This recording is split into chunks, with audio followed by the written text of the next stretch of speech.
December 16, 2009, a luxury apartment in Cuernavaca, Mexico, is surrounded by 200 heavily armed Marines. Inside, the so-called boss of bosses, Arturo Beltran Leyva, prepares for what he knows may be his final stand. What began as a massive operation would soon spiral into a 90-minute firefight that would change the course of Mexico's drug war forever. Here are the last 74 hours of famous drug lords before brutal murder. It was a careless telephone call to his wife and 2 children on his 44th birthday that betrayed his hiding place. Pablo Escobar was both a notorious criminal and a strange kind of folk hero. His end was as dramatic as his life. On December 1, 1993, Escobar turned 44. He spent his last birthday with his cousin Luzmila Gaviria, his mother, and his final loyal bodyguard, Álvaro de Jesús Agudelo, known as Limón. By then, the once powerful kingpin had lost nearly everything. His empire crumbled, his closest allies killed or imprisoned, and his family trapped under government guard at Bogotá's Tequendama Hotel. That same night, Escobar tried to call his family. He knew the Tequendama phones were tapped, so he disguised his voice as a reporter. Each call was strictly under 2 minutes, never enough time for authorities to trace. The next day, Escobar and Limón moved through Medellin by taxi, always changing locations. But Escobar couldn't resist calling home again. The second call lasted just over 2 minutes. That tiny mistake sealed his fate. It was December 2, 1993. Colombian Special Forces had used U.S. supply technology to triangulate his location. They found Escobar hiding in a modest middle-class home in Medellin's Los Olivos neighborhood. The search block surrounded the house. Escobar and Limón tried to escape through the back, guns blazing. A fierce 20-minute firefight erupted across the rooftops. Limón fell first, shot while trying to shield Escobar. The drug lord himself was hit multiple times, torso, feet, and finally, a fatal shot through the ear. Conspiracy theories would later swirl about who fired that last bullet, but the official story credits Colombian forces. Escobar's body lay on the red-tiled rooftop, surrounded by soldiers and police. The king of cocaine had fallen, defeated not by rival cartels or assassins, but by a simple phone call to his mother. An elite Colombian police unit killed Pablo Escobar in a shootout, cornering him here in this house where he had been hiding in the city of Medellin. His death sparked chaos in Medellin. Over 25,000 people attended his funeral. Many poor Colombians who still saw him as a Robin Hood figure. The city was split between those who celebrated his end and those who mourned their benefactor. The search block paraded his body through the streets, a warning to all who would challenge the state. But Escobar's death marked not the end, but a violent transition. The bloody power vacuum led to the rise of new cartels and fresh waves of violence. Medellin cartel collapsed, replaced by the rival Cali cartel, but the cocaine trade continued, proving that while one king may fall, the cycle of violence and profit rolls on. Escobar's last 74 hours were a desperate chess match against time, technology, and fate. His empire disintegrated, his loved ones out of reach, and his enemies closing in. In the end, the world's most powerful drug lord fell, not in a blaze of glory, but through a tragic human flaw, the instinct to protect his family. Next, we will see how another cartel boss, known as the boss of bosses, met his brutal end, and the last 74 hours before that. The shootout between Mexican special forces and a small army of heavily armed drug gangsters ricocheted through the streets of Cuernavaca, Mexico for 4 hours. December 16, 2009, Cuernavaca, Mexico. The city's quiet is shattered by the thunder of gunfire as Mexican Marines launch their final assault on one of the country's most powerful drug lords, Arturo Beltran Leyva. Arturo Beltran Leyva wasn't just another kingpin. Known as the boss of bosses, he controlled a criminal empire that shipped cocaine, heroin, methamphetamine, and marijuana into the United States. His cartel managed between 25 and 30% of the U.S. cocaine market, making him one of the most powerful drug traffickers on the planet. But But after years of violence, betrayal, and bloody wars with rival cartels, his empire was beginning to crumble. For most of 2009, Beltran Leyva had been living in luxury in the resort city of Cuernavaca, but his days of hiding in plain sight were numbered. On December 11th, Mexican Navy Special Forces raided a lavish Christmas party he was hosting. 3 of his bodyguards died in the shootout, and 11 more were arrested. But the kingpin slipped away, leaving behind $280,000 in cash, 16 assault rifles, and a growing trail of enemies. This is a much-needed win that they needed to have, and it's important because Beltran Leyva organization manages somewhere between 25 to 30% of the cocaine market that goes into the United States. In those final days, Beltran Leyva was constantly on the move. But the Marines were closing in, using intelligence from the raid to track his every step. 5 days later, on December 16th, they found him in another luxury apartment complex. This time, there would be no escape. The assault began with 200 Marines surrounding the building. 2 helicopters hovered overhead as armored vehicles blocked every exit. Inside, Beltran Leyva and his men prepared for a final stand. They had an arsenal of assault rifles and more than 20 hand grenades, but they were outnumbered and outgunned. The battle lasted 90 minutes. Witnesses described hearing at least 10 explosions as the cartel threw grenades down stairwells, desperately trying to slow the Marine advance. The sound of gunfire echoed through the night as one of the most violent confrontations in Mexico's drug war unfolded. When the smoke cleared, one of Mexico's most wanted, powerful, ruthless drug lords, Arturo Beltran Leyva, was dead. As Marines finally stormed the apartment, they found Beltran Leyva dead, surrounded by 3 of his bodyguards. Another cartel member had taken his own life rather than be captured.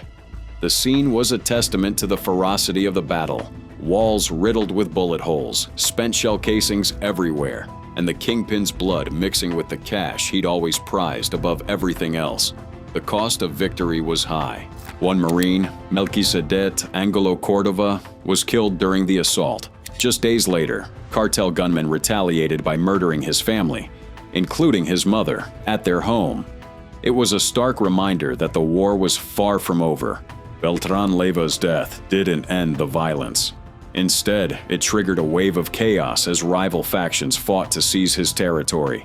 The power vacuum led to even more bloodshed, proving that in Mexico's drug war, killing one kingpin usually just creates new ones. But for a brief moment, the Mexican government had a major victory. President Calderon's militarized campaign had brought down one of the most powerful drug lords in history. The Beltran Leyva cartel began to fracture, splitting into smaller groups and losing much of its former power. Yet the violence continued. Proof that even the death of the boss of bosses wasn't enough to stop the drug trade. The cartels adapted, new leaders emerged, and the cycle of violence kept turning. Arturo Beltran Leyva's last 74 hours were filled with desperation, violence, and the realization that his empire was collapsing. His death was supposed to be a turning point, but instead, it became just another chapter in Mexico's endless drug war. If you thought this was intense, wait until you hear about the final 74 hours of the founder of the most ruthless cartel in Mexico, Los Zetas. La marine mexicaine affirme être certaine d'avoir tué l'un des plus grands barons de la drogue du pays. Heriberto Lazcano, le chef du cartel des Zetas, aurait été abattu lors d'une fusillade avec les marines lundi. Des analyses médico-légales sont en cours sur le corps. December 7th, 2012. In a dusty corner of Coahuila State, 2 white vans sat parked, one carrying Heriberto Lazcano, El Lasca, the ruthless founder of Los Zetas, the cartel that redefined brutality. Minutes later, gunfire erupted, ending the career of Mexico's most wanted man, or so it seemed. Heriberto Lazcano was born on Christmas Day, 1974, in Apan, Hidalgo.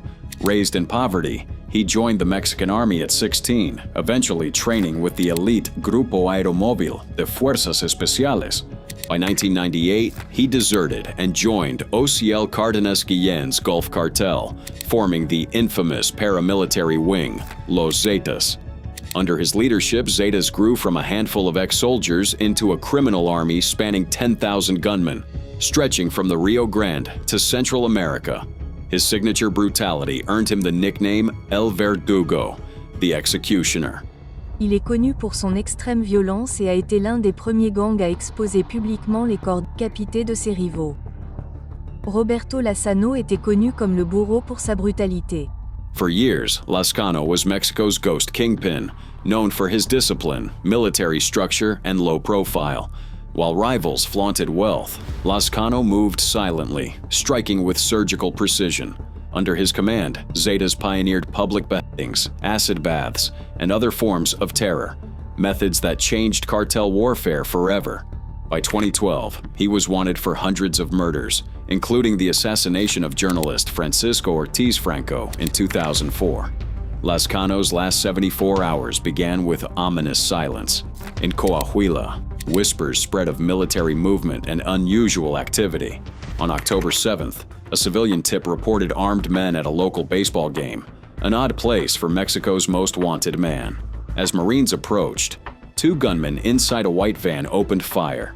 The firefight was brief, but intense. When the dust settled, Lazcano and his bodyguard lay dead alongside one fallen Marine. Inside the van, authorities found a grenade launcher, 12 grenades, possibly an RPG, and 2 rifles, evidence that Lazcano was ready for war until his final moments. The aftermath was anything but normal. Initially, authorities didn't realize who they'd killed. Their target was believed to be only a low-level criminal. His body was taken to a local funeral home in Sabinas. Then, in a scene straight from a cartel movie, heavily gunmen stormed the funeral home, overpowering staff and forcing them to load Lazcano's body into a waiting vehicle. The executioner had vanished one final time. Mais il y a déjà des rapports locaux ici selon lesquels ils n'ont plus le corps. En fait, certains de ces rapports disent qu'ils ont remis le corps à la famille de Lazcano, et d'autres rapports disent qu'un groupe criminel a en fait pris le corps dans un salon funéraire. The Mexican Navy quickly confirmed their target through fingerprints and photographs, records kept from Lazcano's military service. Forensic evidence was clear. The man they'd killed was El Lasca, but without a body, skepticism spread quickly. What made Lazcano's death unique was its rapid, almost accidental nature. Unlike other cartel kings whose deaths came after hours of gun battles, his end was swift and unexpected. Yet, even in death, he maintained control. His men executed a textbook recovery operation, denying the state a symbolic victory. The impact on the cartel world was immediate but complex. By the time of his death, Lazcano's power had waned. Miguel Trevino Morales, Z40, had already assumed de facto control. While Lazcano's death removed a strategic mind, the Zeta structure allowed for quick succession. The real beneficiaries were Trevino Morales and Sinaloa cartel's El Chapo Guzman, who seized the opportunity to expand their influence. In classic Zeta style, Lazcano's demise became part of cartel mythology. His body, never recovered, fueled speculation and conspiracy theories. Some claimed he was still alive, others believed he'd retired overseas. But one thing was certain: his military discipline, organizational structure, and ruthless tactics had forever changed the Mexican drug war. Lazcano's legacy lives on through the militarization of cartel operations, the franchise model of organized crime, and the brutal methods that defined Los Zetas. His death marked the end of an era, but began a new chapter of decentralized violence. The executioner's final act was disappearing into legend, a fitting end for the man who taught Mexico's underworld how to fight like an army. But if you thought Lazcano's last 74 hours were intense, wait until you see what happened with the next drug lord on our list. This time it's for real, Mexican authorities say. They have killed Nazario Moreno, one of Mexico's most notorious drug lords and leader of the criminal organization known as the Knights Templar. Nazario Moreno Gonzalez, born in 1970 in Apatzingan, Michoacán, was no ordinary cartel leader. He founded La Familia Michoacana, then the Knights Templar cartel, blending ruthless violence with religious fanaticism. His followers carried Bibles with his teachings, and he was venerated as both a protector and a saint, even while trafficking meth and extorting his own people. Many in Michoacán believed he was alive, and many of those who didn't prayed to him as a saint. March 8, 2014, Moreno's 44th birthday. For years, he'd ruled Michoacán from the shadows, despite official claims of his death in 2010. Vigilante groups, tired of government inaction, had taken up arms against the Knights Templar. Rumors circulated that Moreno was alive and still pulling the strings, his cult-like influence growing even stronger in death than in life. But this time, the evidence was irrefutable. Authorities had fingerprints and, crucially, possession of his body. The hunt was closing in. This time, however, officials say they confirmed Moreno's identity using fingerprints. They also say they're in possession of his body. March 7th, Moreno moved between safe houses, desperately trying to maintain control. His once mighty cartel was fracturing, with rival factions vying for power. The self-defense groups, emboldened by recent victories, pressed their advantage. March 9th, 2014, Tumbiscatillo, Michoacán. At 7 a.m., Mexican Army and Navy forces pinpointed Moreno's location. When they attempted to arrest him, he opened fire, true to his nickname, the craziest one. The gunfight was brief, but violent. Moreno fell with 2 gunshot wounds to his chest. This time, there was no doubt. More than 150 law enforcement officers secured the area, determined not to repeat the mistakes of 2010 when his body vanished. As news spread, the region held its breath. Vigilante leader Hipólito Mora, who had fought against Moreno's terror, declared victory, but remained cautious. The community, scarred by years of violence and deception, met the news with skepticism. After all, they'd been told Moreno was dead before. But this time, the government had proof. Moreno's double death became a symbol of both government failure and eventual persistence.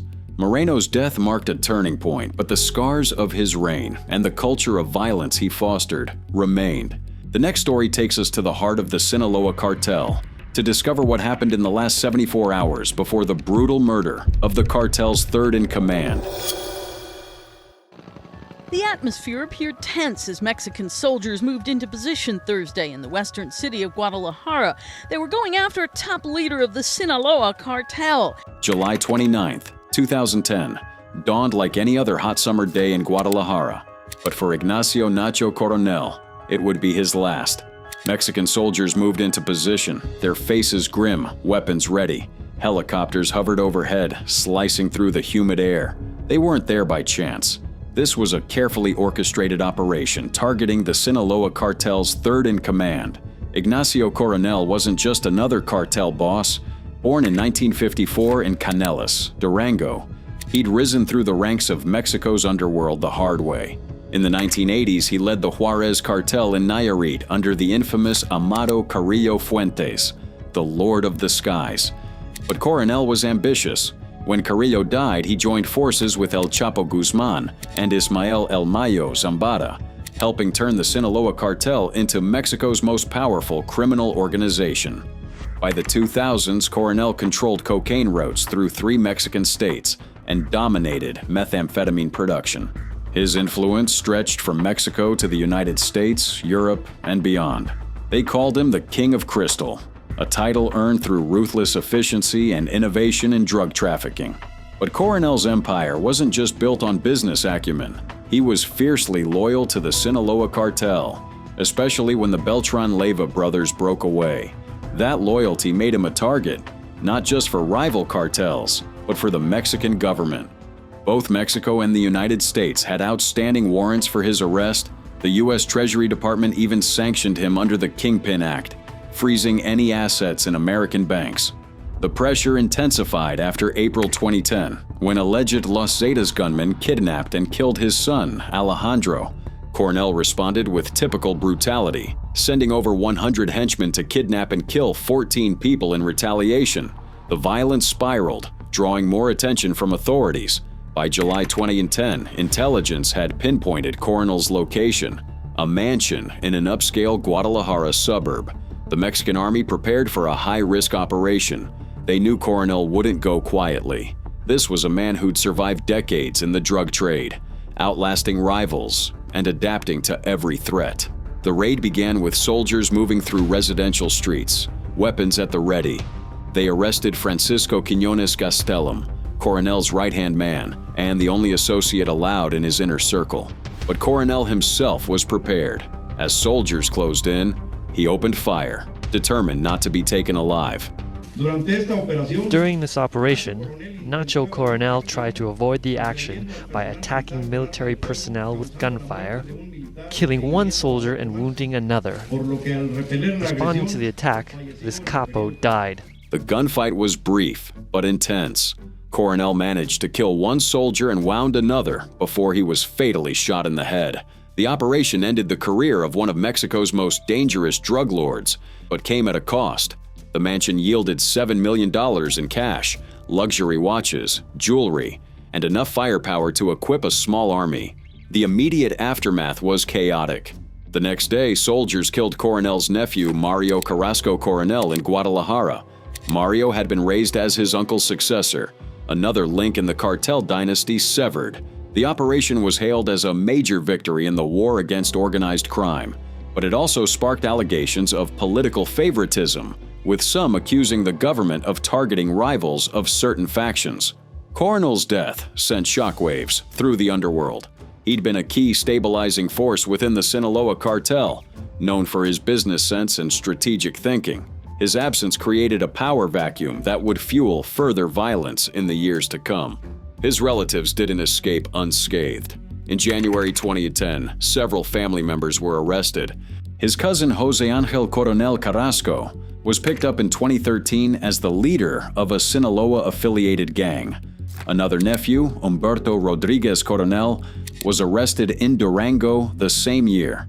The dynasty seemed to be unraveling, but Coronel's legacy lived on through his niece, Emma Coronel, who married Joaquin El Chapo Guzman. The family ties kept the power structure intact, even as individual members fell. The Mexican government proudly displayed seized assets and weapons. News footage showed stacks of cash, luxury goods, and high-powered rifles. The message was clear. No one, not even the King of Crystal, was untouchable. The operation was more than just a tactical victory. It countered persistent allegations of government favoritism toward the Sinaloa cartel. By taking down such a high-ranking figure, the administration sent a clear message about its commitment to fighting all cartels equally. But the power vacuum left by Coronel's death didn't last long. New factions emerged, alliances shifted, and the cycle of violence continued. The Sinaloa cartel adapted, evolving into an even more sophisticated criminal enterprise. As the dust settled in Guadalajara, authorities counted the cost. One dead soldier, several wounded, and a criminal empire disrupted. But the war was far from over. Coronel's death marked the end of an era, but also the beginning of new conflicts. The cartel world is never static. Power shifts, territories change hands, and the violence continues. His story is a stark reminder that in the world of organized crime, even kings can fall, but their empires built on blood and money often outlast their founders. The next case follows the death of one of the youngest cartel bosses to ever exist. August 17, 2019. In the dust of a Michoacan village, a young woman known as La Catrina, barely 21, bleeds from a gunshot wound. The scene captures the violent end of one of Mexico's most notorious female cartel leaders. But the story of Maria Guadalupe Lopez Esquivel's final 74 hours begins long before these last desperate moments. Maria Guadalupe Lopez Esquivel, dubbed La Catrina after the iconic Day of the Dead Skeleton, broke every rule in the drug world. Born into a respectable family, she abandoned her old life in 2017 for a relationship with a cartel commander known as M2 named Miguel Fernandez. Within months, she rose through the ranks of the Jalisco New Generation cartel, becoming one of El Mencho's youngest and most brutal regional lieutenants. Her Instagram posts flaunted her power, gold-plated weapons, luxury cars, and the trappings of cartel life. 3 days before her death, La Catrina's cell launched a brutal ambush against local police in Michoacan. The attack left 13 officers dead, their vehicles torched in a show of cartel dominance. This brazen assault marked the beginning of her end. State forces responded with overwhelming force, tracking her cell through the Tierra Caliente region. La Catrina, always careful, knew the net was closing. She moved between safe houses, changing locations every few hours, but the pressure mounted. On the morning of August 17th, La Catrina and about 10 of her men, including M2, were hiding in a village called La Bocanada. At dawn, Mexican troops and National Guard units closed in. Some reports say the military dismantled a roadblock, triggering the firefight. Others suggest they raided a safe house. Either way, the gun battle was fierce. La Catrina fought back with her signature ruthlessness, but she was struck by a bullet, possibly through the neck. As the shooting died down, M2 fled, driving over one of his own men in his escape. La Catrina lay wounded, unable to move, as soldiers approached. Tranquila, mija, ya viene el helicóptero por ti. Ya viene el helicóptero. Tranquila, hija, tranquila. Vas a estar bien. Trata de aguantar, ¿eh? A soldier leans over her, voice gentle despite the violence. He keeps reassuring her, calling her daughter in a fatherly tone, while applying a makeshift tourniquet to her neck wound. The compassion contrasts sharply with her violent life. Soldiers carry her to a waiting helicopter, along with 6 captured cartel members. Her arm hangs limply around one of the very soldiers she fought hours before. Medical personnel work frantically to stabilize her in the helicopter. The young woman who once commanded assassins now clings to life, her reign ending not with a grand gesture, but a desperate fight for survival. In the emergency room, doctors fight to save her, but the injuries are too severe. La Catrina, Maria Guadalupe Lopez Esquivel, dies in the hospital, her 21-year life ending in the same violence she once commanded. Authorities display her tattoo, the name La Catrina, inked on her thigh. It's a grim reminder of how a young woman became one of Mexico's deadliest cartel commanders. Seized weapons and evidence fill tables. The once glamorous cartel life is now reduced to cold exhibits. Her captured men kneel, hands bound, facing the consequences of their loyalty. La Catrina's story is rare, a woman rising so high in cartel ranks.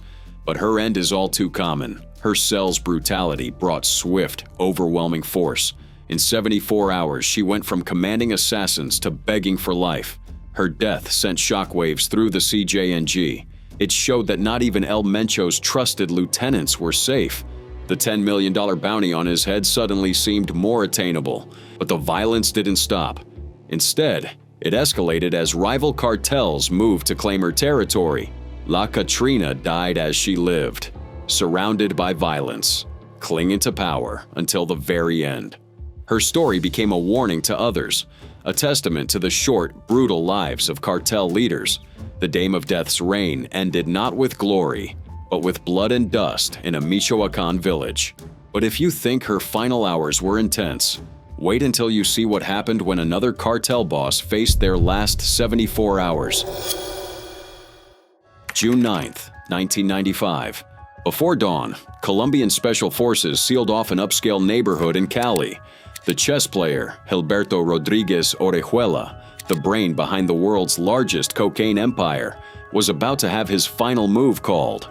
Born in 1939, Rodriguez Orejuela had transformed from a modest pharmacy clerk into the mastermind of the Cali cartel. At its peak, his organization controlled 80% of the world's cocaine trade, moving billions across continents with surgical precision. But what made him truly dangerous was his strategy. He preferred calculated corruption over Escobar's violence, buying politicians and police rather than confronting them. For years, Gilberto outmaneuvered both law enforcement and rivals. His nickname, the chess player, wasn't just for show. He built a vast network of legitimate businesses to launder billions, while maintaining a low profile absent from Escobar's flashy violence. This made him harder to catch, and in many ways, more dangerous. But by 1995, the noose was tightening. The Colombian government, finally free from Escobar's shadow, turned its full attention to the Cali cartel. A new task force, Search Block, was formed specifically to hunt him and his partners. The chess player knew his time was running short. In the final 74 hours before his arrest, Gilberto became hyper-vigilant. He moved between safe houses, used coded messages, and restricted contact even with close associates. Surveillance reports noted him growing increasingly paranoid, rarely sleeping more than a few hours at a time. The operation to capture him was meticulously planned. Multiple teams coordinated to surround his luxury apartment building. Helicopters patrolled overhead, while ground units secured every possible escape route. Civilians were cleared from the area, and communication lines were monitored for any sign of movement. At 4:26 a.m. on June 9th, the assault began. Special forces breached the building, systematically clearing each floor. On the 5th floor, they found a specially constructed hidden compartment behind a television. Inside, Gilberto Rodriguez Orejuela was crouched, calm, and apparently resigned. His arrest sent shockwaves through the criminal underworld. The chess player, who had evaded capture for decades, was finally in custody. Over the next year, 6 of the cartel's 7 leaders would fall, marking the end of an era in Colombian drug trafficking. But Gilberto's story didn't end there. While in prison, he continued to orchestrate operations. Released briefly in 2002, he was quickly rearrested for running cartel operations from his cell. In 2004, he was extradited to the United States, where he would spend the rest of his life. Cali cartel co-founder Gilberto Rodriguez Orejuela is asking a Miami federal judge to allow him to return to his native Colombia and his family. The 81-year-old says he's suffering from prostate and colon cancer. Though he tried to secure early release due to failing health, his request was denied. As the years passed, age and illness caught up with the former kingpin. By 2021, Orejuela was 81, struggling with prostate and colon cancer. Gilberto Rodriguez Orejuela died in a North Carolina prison on May 31, 2022. The chess player's final move had failed, but his legacy continues to shape the world of organized crime even today. The next drug lord on our list shocked the world when she became the first female drug queenpin, making waves even before Pablo Escobar. Her last 74 hours will shock you more. Cocaine. She is Griselda Blanco, a 69-year-old mother of 4, seen here in one of her many mugshots. As of yesterday, she is dead. September 3rd, 2012, Medellin. Griselda Blanco, once the undisputed queenpin of Miami's cocaine wars, met a fate dripping with irony. The woman who perfected the motorcycle assassination stepped out of a butcher shop with her pregnant daughter-in-law. 2 shots rang out, just as she had ordered hundreds of times before. Blanco's story began far from Miami's glittering beaches. Born in Colombia's violence-ravaged streets in 1943, she learned early that power came through fear. By 11, she'd allegedly kidnapped and killed a local boy for ransom. That was just the beginning. Her criminal empire exploded in the 1970s.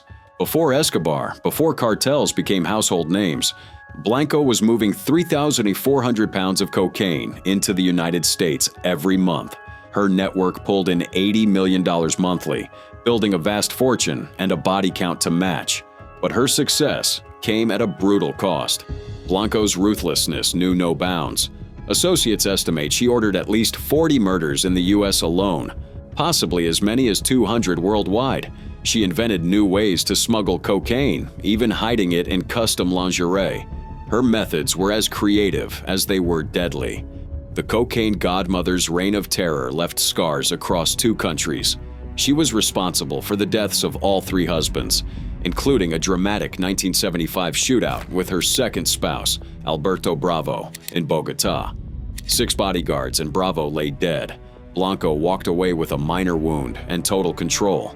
Miami became her playground in the late 70s.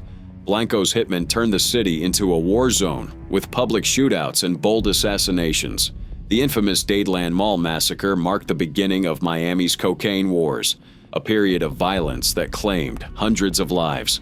But Blanco's most chilling moment came in 1982. She ordered the murder of Jesus Castro, an associate who had allegedly kicked one of her children. Her hitmen missed their target but killed Castro's son, Johnny, instead. At first she was really mad, because we missed the father. Her assassin, Jorge Ayala, confessed. But when she heard we had gotten the son by accident, she said she was glad that they were even. Blanco named her youngest son Michael Corleone, fueling the myth of her as the female godfather, but her children paid a heavy price. By 2008, 3 of her 4 sons were dead, victims of the violent world she created. The law finally caught up in 1985. Arrested in California, Blanco faced a mountain of charges but managed to avoid the death penalty through a series of legal technicalities. She served 20 years behind bars but maintained control over her empire from inside. In 2004, U.S. authorities deported her to Colombia. For 8 years, she lived quietly in Medellin, managing her real estate fortunes and reportedly turning to religion. But the past never forgets. Her end came on a quiet Medellin street. As she exited the butcher shop, a motorcycle assassin struck, Blanco's own signature method. 2 bullets to the head ended the reign of one of history's most brutal criminals. 69 years old, and she actually became a grandmother, so it's just amazing that at this point she dies, but she dies in the same way that she attacked many of her enemies. Blanco's legacy is complex. She pioneered the cocaine trade between Colombia and the U.S., building an empire worth over $1.5 billion. Her methods set the standard for violence in the drug world, influencing generations of traffickers. Yet in the end, Blanco died as she lived, by violence on the streets she once terrorized.